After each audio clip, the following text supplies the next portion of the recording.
My name's Ryan. I'm 32. And if there's one thing I've learned the hard way, it's that nothing cuts deeper than betrayal that comes from your own blood. 6 years ago, I thought I had it all figured out.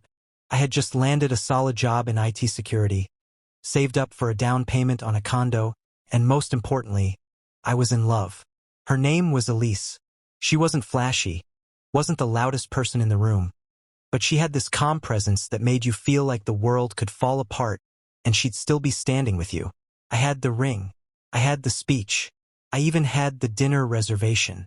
And then my brother Drew swooped in like a vulture dressed in a slim fit button-down and that smug grin he always wore when he thought he'd want something.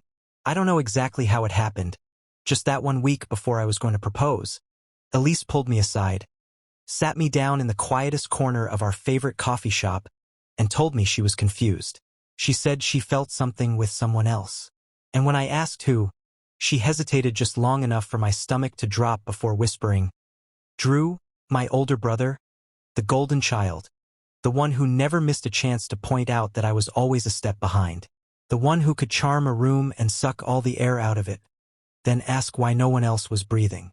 He'd always been the louder one, the funnier one, the one our parents looked to with pride while I got the, well, as long as you're trying your best, pat on the shoulder. I can't say I was surprised he tried something like this. I was surprised she said yes. They moved in together 3 months later. I cut contact, didn't answer Drew's texts, didn't respond when Elise emailed me twice asking if we could talk sometime. I didn't go to their engagement party, though. Mom tried guilt-tripping me into it. "Family is family, Ryan," she said. But all I heard was, "Your feelings don't matter as much as appearances." So I did what I always do. I shut down, got quiet, and focused on work. I poured everything into my career. I stopped checking social media. I built walls that even I couldn't see over. And in those walls, I found peace, or at least something that looked like it. Then last week, Dad died. It wasn't sudden. He'd been sick for a while, lung cancer. But even though we all saw it coming, the finality of the call still hit like a train. I hadn't seen him in almost a year, but I still cried alone in my apartment while Drew posted photos of Dad from his hospital bed with long-winded captions about cherishing every moment and the honor of being his son. I wanted to scream. Drew, who hadn't even visited last Christmas. Drew, who only started showing up again when he found out Dad had a sizable life insurance policy. The funeral was last Saturday. Black suits, gray skies, people I hadn't seen in years whispering into tissues. I arrived early, sat in the back, quiet. I didn't want attention. I didn't want to talk to anyone. I just wanted to say goodbye. But of course, that wasn't in Drew's plan. He walked in 20 minutes late, hand in hand with Elise. She was wearing black, but it was the kind of black that clung to her curves like it was stitched in arrogance. Drew, meanwhile, looked like he was walking a red carpet instead of stepping into a church. He saw me almost immediately. I could feel his eyes scanning the room until they landed on mine, and that's when he smirked. "Some guys just finish first," he said as he passed me in the aisle, loud enough for anyone near us to hear. I didn't flinch. I didn't blink. I just smiled. Then I said, "You still working that office job?" His smirk twitched just slightly. He wasn't expecting that. But that wasn't the punch that came next, because just then a sleek black limo pulled up outside the church and the door opened. My wife stepped out, and when Drew turned curious, wondering who I was smiling at, he saw her, and I swear he nearly dropped Elise's hand. The moment he saw her, his whole posture changed. His chest, which had been puffed out like a peacock's, deflated. His shoulders dropped a fraction, and his jaw hung open just long enough for Elise to notice. She followed his gaze, confused, until her eyes landed on her. Sabrina? Elegant, composed, the kind of woman who didn't need to raise her voice to own a room. Stepped out of the limo in heels that clicked like punctuation marks, wearing a tailored navy coat that stopped just above the knees and sunglasses that didn't quite hide the sharp focus in her eyes. She wasn't flashy. She was the kind of woman who made flash irrelevant. She walked over to me with the same calm presence Elise used to have, only now I could see the difference. Sabrina didn't borrow grace. She carried it. She took my hand and kissed my cheek, and for a moment I forgot we were at a funeral. The air between us didn't just shift. It changed ownership. Drew blinked like he was seeing a ghost. Elisa's expression twisted, not with jealousy, but with something worse, regret. I could almost hear the gears turning in her head. Drew was mouth-mouthing, barely audible. Is that Sabrina Ditt? Yep. The same Sabrina Ditt who had once graced the cover of Forbes 30 Under 30, the same one who spoke at 3 tech conferences a year, had started her own company from scratch and whose clients included half the Fortune 500. And the same woman who, unlike Elise, actually saw me, who liked me when I was quiet, who didn't need me to perform to be enough. But I didn't say a word. I just turned back toward the altar with her hand in mine. The ceremony began, and I could feel Drew's eyes boring into the back of my head the whole time. He was unraveling, and I didn't have to lift a finger. But that wasn't the moment things truly shifted. That came later at the wake. The reception was held at our parents' old estate, a place that to me still smelled like burnt toast and disappointment. The house was full of mourners, and Drew was in his element, shaking hands, laughing too loud, telling stories about Dad like he'd been his caretaker instead of a once-a-month visitor. Elise was glued to his side, occasionally tossing glances at Sabrina and me from across the room. At one point, I walked into the kitchen to get a glass of water and found my mother there, stirring something on the stove. She didn't look up. "I saw who you brought," she said. I waited, and she sighed, deep and theatrical. "It's just, this isn't a competition, Ryan. It's your father's funeral." "I didn't make it a competition," I said calmly.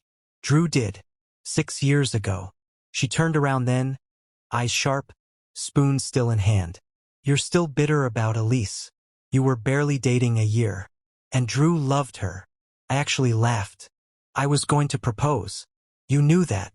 She waved the spoon dismissively like she was batting away a fly. "You weren't ready. You never were. Always so cautious. So quiet. Drew goes after what he wants. Maybe you should have done the same." And just like that, I was 12 again, sitting at the dinner table while Drew got praised for making the soccer team, and I got scolded for getting an AB in math. I was 17, watching him get the keys to Dad's car while I got told I wasn't responsible enough yet. I was 25, listening to Mom tell me that Elise was more Drew's type anyway when I first told her what had happened. But I wasn't 12 or 17 or 25. I was 32 and I was done. So I said, "Thanks for the advice," and walked out. Later that evening, as the sky darkened and the crowd thinned, Drew cornered me on the back porch. His sleeves were rolled up, and he had a glass of something dark in his hand, scotch, probably the same kind Dad used to drink. He leaned on the railing next to me and didn't speak right away. "Then you really married her?" "Yeah," I said, sipping my water. "Crazy world," he scoffed. "You always were lucky." I turned to him. "No, you always thought charm and shortcuts were the same thing as work. That's not luck." He stared at me. "Come on, Ryan. I mean, Sabrina did, really?" I shrugged. "She saw something in me, I guess." "Yeah," he muttered bitter. "Something with a lot of zeros in her bank account." That's when it hit me. He wasn't shocked I was with Sabrina because he thought I wasn't good enough. He was mad because she was out of his reach. And suddenly, Elise didn't look so smug anymore. She looked like a consolation prize. He was about to say more, but then Mom called from inside. "Drew, the lawyer's here." He straightened up fast like a teenager called to dinner. "Ah, yes, the will." And here's where things started to unravel. Not for me. No, I had already grieved my father, already built my own life. But Drew, he still believed he was the star of the show. He had no idea what Dad had really been planning these past few years. But before we got to the lawyer and the will reading, something else happened. Something small but explosive. Back inside, as people were gathering around the sitting room, I saw Elise whisper something into Mom's ear. They both glanced at me. Then Mom turned and said, "Ryan, could I have a word?" In private, I nodded and followed her into the hallway. She closed the door behind us.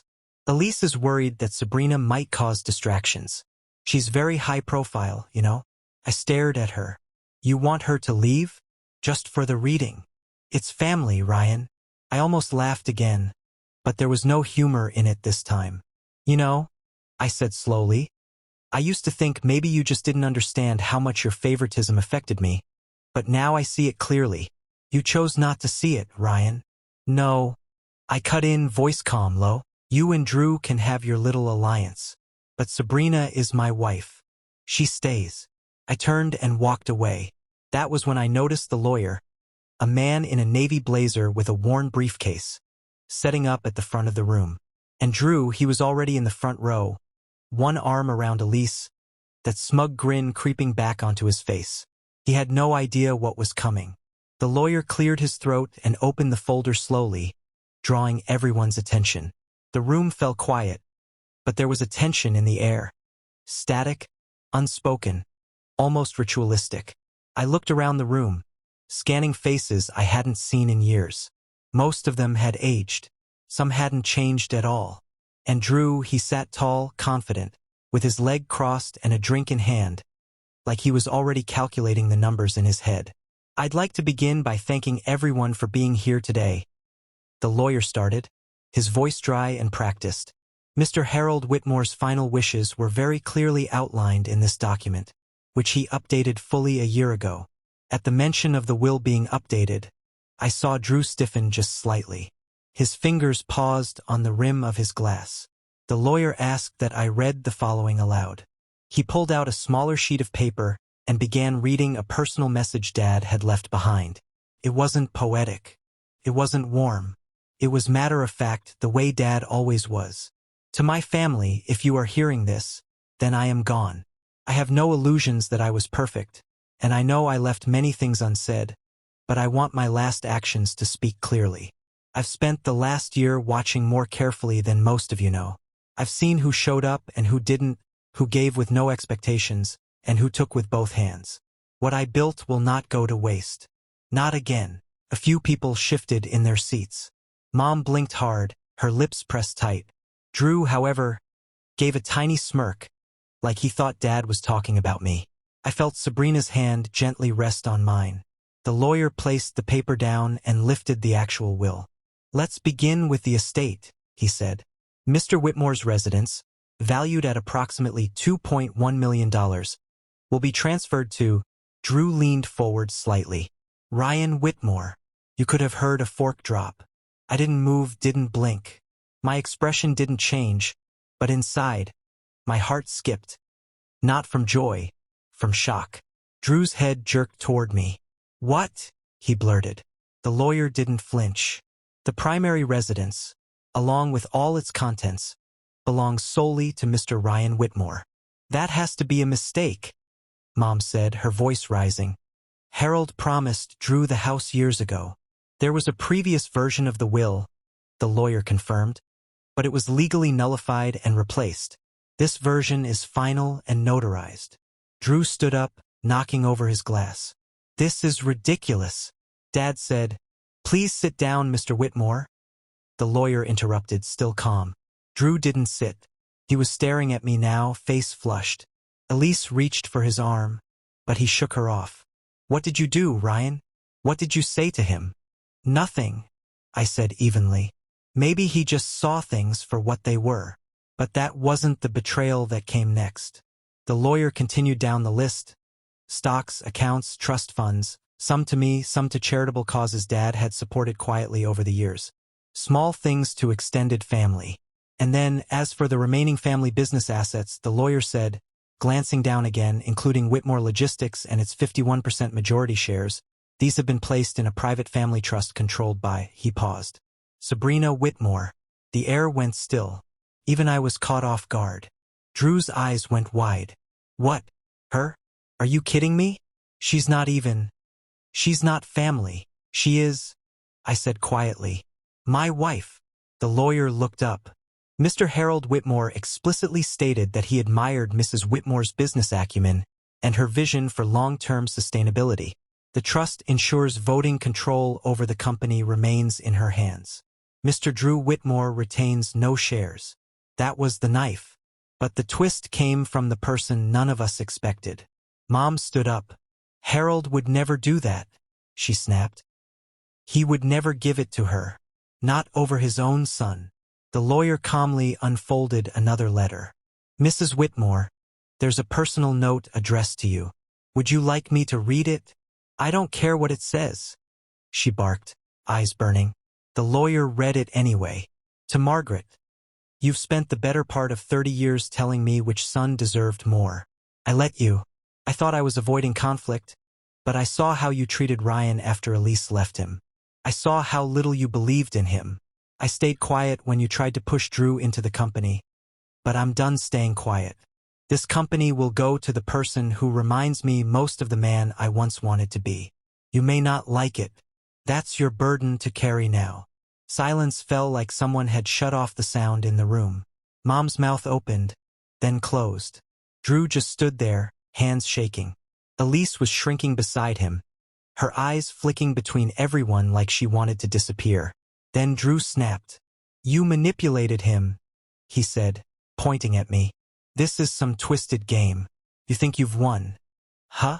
Because you married some rich woman and kissed up to Dad on his deathbed. I stood. I didn't have to manipulate anyone, I said. I just showed up. He moved toward me fast, too fast. But Sabrina stepped in between us without hesitation, calm but firm. Don't, she said. Just that. But her voice could have stopped traffic. Drew glared at her, then at me. For the first time in years, I saw something I'd never seen in his eyes before. Fear.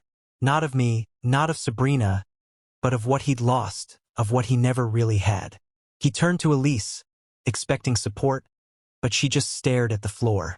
That's when I knew he had no one left to blame but himself. The real fallout hadn't even begun yet. As the room emptied and the lawyer packed up, Sabrina leaned in and whispered something to me. When I heard it, I almost dropped her hand. He tried to contact me, she whispered. Before the funeral a week ago, through a mutual client. I didn't react right away. I just kept my eyes on the now half-empty room, watching Drew storm off toward the garage like a man looking for something to break. My throat tightened when I asked. Last Friday, she said softly, he asked our client to pass along his number to me, said it was about a business proposal. I didn't tell you because I wanted to see what kind of move he was making first. And now we knew. He hadn't just stolen the woman I loved years ago. He hadn't just paraded her in front of me at our father's funeral or mocked me with that smug little jab about finishing first. He was still trying to sink his claws into everything I had, even after everything that had just happened. And the worst part? Still hurt. I thought I was past it. I thought marrying Sabrina, rebuilding my life, and watching Drew's smug smile finally crumble would be enough. But it wasn't. Somewhere deep down, part of me still wanted a brother. Still wanted my mother to see me just once without measuring me against the shadow she'd shaped Drew into. Later that night, I stood in my old childhood bedroom, now empty, stripped down. The posters and trophies were long gone. Just 4 beige walls and a small desk with a carved plus in the corner. Something I must have done when I was 13, when I still believed love was permanent and families were forever. Sabrina had gone to take a call outside. I told her I needed a moment alone. That's when I saw it. An old photo on the shelf above the desk, faded at the edges. It was me and Drew in high school, at some summer lake trip, shirtless, grinning, arms slung around each other's shoulders like we actually had each other's backs. He had that same cocky smile, and I looked like I hadn't learned how much it could all be ripped away yet. I sank into the creaky desk chair, elbows on my knees, hands rubbing at my face. All those years of trying to earn respect, trying to be the better man, trying not to let the bitterness fester. And now here I was, sitting in the wreckage of a family that had never really valued me. A father who came around too late, a mother who still thought I was the backup plan, a brother who saw me as little more than a stepping stone to his next win. I didn't cry, not this time, but I felt hollow, and I hated that part of me still cared. When Sabrina came back in, she didn't say anything. She just placed a hand on my shoulder and stood beside me in silence. I reached up and took her hand, threading my fingers through hers. I don't want to fight them, I murmured. Not anymore. You don't have to, she said. But I also can't just keep letting them rewrite the narrative. I can't let Drew twist this into another story where I'm the villain who stole his life. Then don't, she said simply. Tell the truth. In your way, on your terms. Her words stuck with me. I stayed up that night walking the halls of the estate. Every corner held some piece of memory, some good, some sour. I found myself in Dad's study around 2 a.m., flipping through some of his old journals and notes. He wasn't much of a writer, but he'd kept records, letters he never sent, budget notes, even printouts of old emails between him and our family lawyer. In one of them, I found a sentence that stopped me cold. Ryan's not loud, but he's solid. I don't say it enough, but he's who I'd want in charge if it all came down. I didn't know whether to feel pride or anger. Why had he never said this to me? Why did he only find his voice through paperwork and lawyers after he was gone? But that sentence lit something in me. Not rage, not revenge, just resolve. I closed the folder, pulled out my phone, and began typing. The next morning, I asked Sabrina to help me get a few things moving. I made calls, contacted the board of Whitmore Logistics, started reviewing the bylaws. I didn't know exactly what I was building toward yet, but I knew I wasn't going to just sit back and watch Drew throw one last tantrum and try to burn everything down, because he would. I knew that now. This wasn't over for him. Not by a long shot, but it was changing for me. I wasn't going to play defense anymore. And if Drew wanted to test how solid I really was, he'd get his answer soon enough. I had proof. I had power. I had a company behind me, a wife beside me, and a name Drew couldn't erase anymore. Not even with lies. I didn't want revenge, but I was about to show him something far worse than anger. Indifference. And when I executed the next move publicly, he would finally understand what it meant to lose something he never truly owned. But first, I had one last thing to do. Drew wasn't going to stop. Not until I made sure he couldn't. It was all in the timing. That was something Drew never understood. He rushed everything.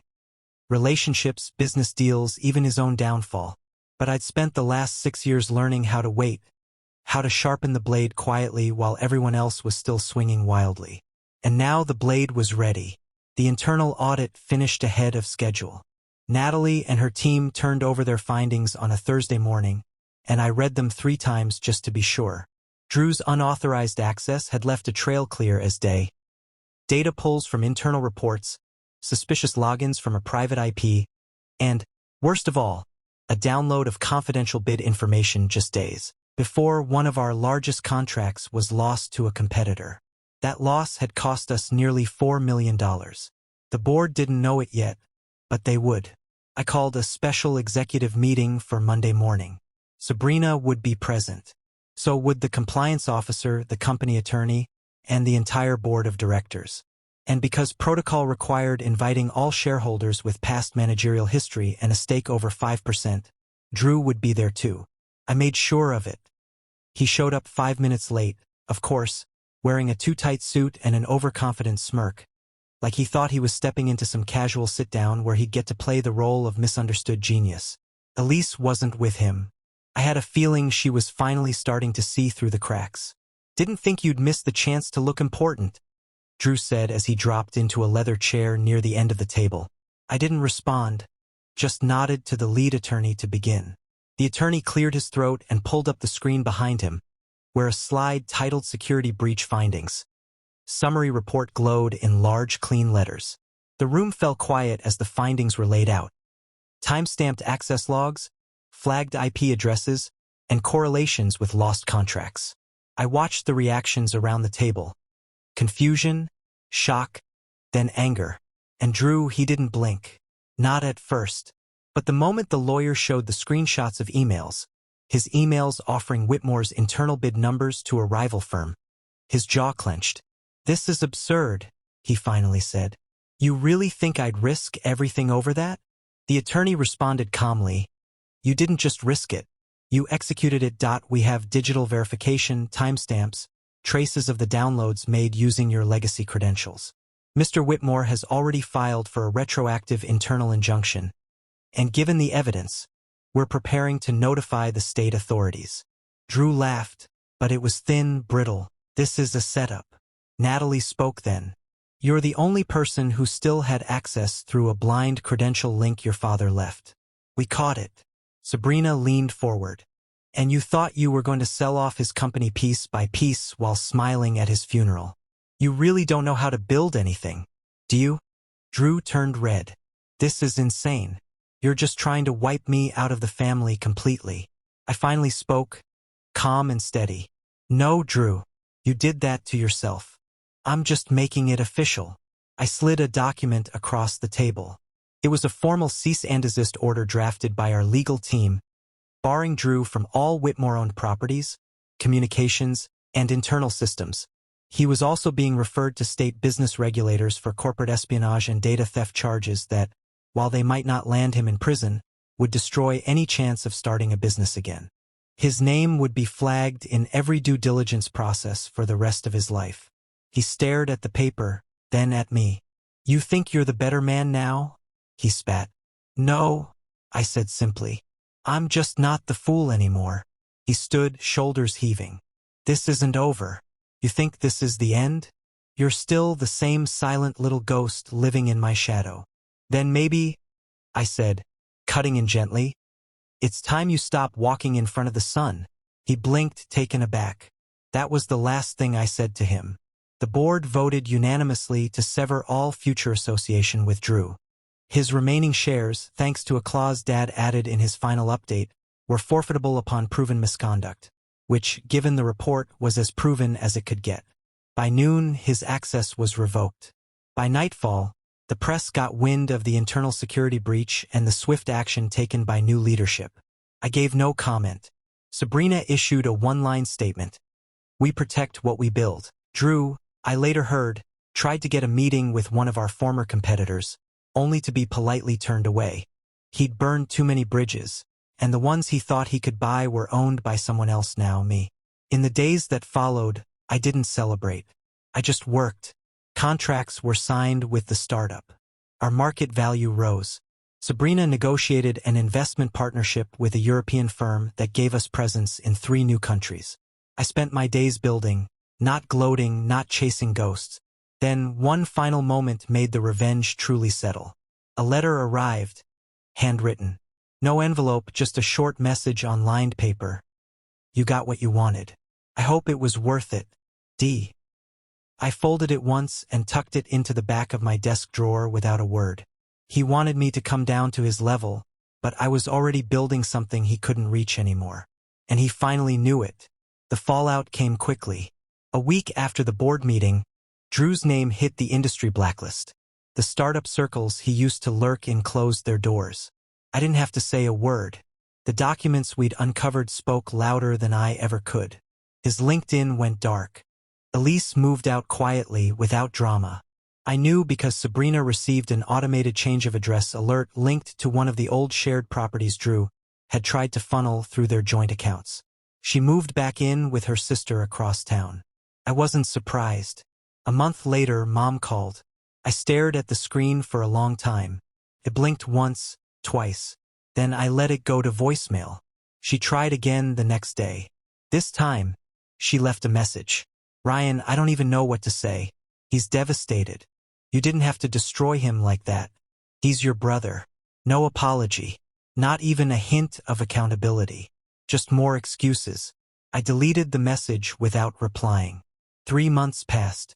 Whitmore Logistics was thriving. The acquisition was finalized, and with Sabrina's guidance, we rolled out a new digital logistics platform that reduced processing time by 37%. Our valuation doubled. Forbes ran a profile titled The Silent Son Who Rebuilt an Empire. I didn't care much for the headline, but the truth underneath it mattered. I was finally seen, not because I screamed, but because I stood firm. Drew tried to start over, moving to a smaller city 2 states away and launching a consulting firm under a different name. It didn't last. Word spread. No one trusted a man with a record of corporate theft and a reputation for burning bridges. One of our clients sent me a photo a few months later. Drew, hunched over a laptop at a co-working space, wearing the same jacket he wore at Dad's funeral. Same scowl too. He wasn't building anything. He was just trying to stay afloat. Mom stopped calling after that. I think she understood I wasn't coming back. Not to Sunday dinners, not to birthdays, not to the fantasy she tried to preserve. The version of me who accepted scraps was gone. And Elise. I saw her once by accident at a conference, standing near the coffee booth with a quiet, distant look in her eyes. She didn't speak. Neither did I. But the sadness in her eyes said everything. She hadn't just lost me. She'd traded me. And now the cost had caught up. That night, back at home, I stood on the balcony with Sabrina, watching the city lights flicker beneath us. "You never once raised your voice through all of this," she said. "Didn't need to," I said. She smiled and leaned her head on my shoulder. "You didn't just win. You outgrew them." And she was right. For the first time in my life, I didn't feel like I was standing in anyone's shadow. I was standing on solid ground, my own, and I'd built it from the ashes they left behind. Some men fight for power.